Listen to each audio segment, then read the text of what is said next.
Hi friends, ఈ fast bowler cricket చరిత్రలో అత్యంత వేగవంతమైన బౌలర్లలో ఒకడు. వేగవంతమైన ఫేస్ బౌలింగ్ దూకుడు శైలితో క్రికెట్లో తనకంటూ ప్రత్యేకమైన గుర్తింపు సాధించాడు. ప్రపంచ క్రికెట్లో చాలా మంది ఫాస్ట్ బౌలర్లు ఉన్నారు. వారి బౌలింగ్కు బ్యాట్స్మెన్స్ అనేక షాకులు తిన్న సందర్భాలు ఉన్నాయి. మరి ముఖ్యంగా ఒక బౌలర్ అంటే ఆటగాళ్లకు హడల్. ప్రపంచంలోని చాలా మంది బ్యాట్స్మెన్ అతని బౌలింగ్కు భయపడిపోతారు. ఎందుకంటే అతని బౌలింగ్లో వచ్చే బంతులు గంటకు 100 మైళ్ళ వేగంతో దూసుకొస్తాయి. ప్రపంచ క్రికెట్లో టాప్ ఫాస్ట్ బౌలర్ల జాబితాను గమనిస్తే గంటకు 100 మైళ్ళ వేగంతో బంతిని విసిరిన బౌలర్లు 3 మాత్రమే ఉన్నారు. అంటే గంటకు 161 కిలోమీటర్ల వేగంతో వస్తాయి.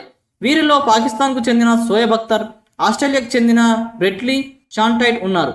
ఇప్పుడు వీరు క్రికెట్కు వీడ్కోలు పలికారు. వీరిలో షాంటైట్ బ్యాటర్లను ఎలా తన బంతులతో భయపెట్టాడో ఇప్పుడు చూద్దాం.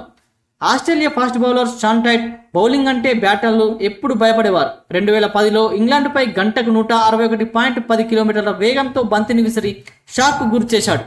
ఆడినవి కొన్ని మ్యాచ్లే అయినా చరిత్రలో నిలిచిపోయే బౌలింగ్ ప్రదర్శనతో ఆకట్టుకున్నాడు. తరచుగా గాయాల కారణంగా అంతర్జాతీయ కెరీర్ను ఎక్కువ కాలం కొనసాగించలేదు. మొత్తంగా 3 టెస్టులు, 35 వన్డేలు, 21 20 మ్యాచ్లు ఆడి 35 వన్డేల్లో 62 వికెట్లు, అలానే 21 టీ20 మ్యాచ్లో 28 వికెట్లు తీశాడు. 2005లో టెస్టు క్రికెట్ ద్వారా అంతర్జాతీయ క్రికెట్లోకి అడుగుపెట్టిన షాంటైట్ 2007లో వన్డే, టీ20 ఫార్మాలో కూడా తన ప్రతిభను కనబరిచాడు. అంతర్జాతీయ క్రికెట్ ఆడిన అతడు 2017లో గాయాల కారణంగా క్రికెట్కు రిటైర్మెంట్ ఇచ్చాడు. మోచేయి గాయం అతడి కెరీర్ను దెబ్బతీసింది.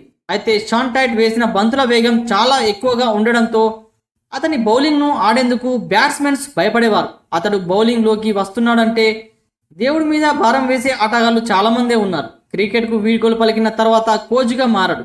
ఫ్రెండ్స్, ఈ విషయంపై మీ అభిప్రాయం ఏంటో కామెంట్ బాక్స్లో కామెంట్ చేయండి. అలానే వీడియో నచ్చితే లైక్ చేసి ఛానల్ని మాత్రం సబ్స్క్రైబ్ చేసుకోవడం మర్చిపోకండి. Thank you friends.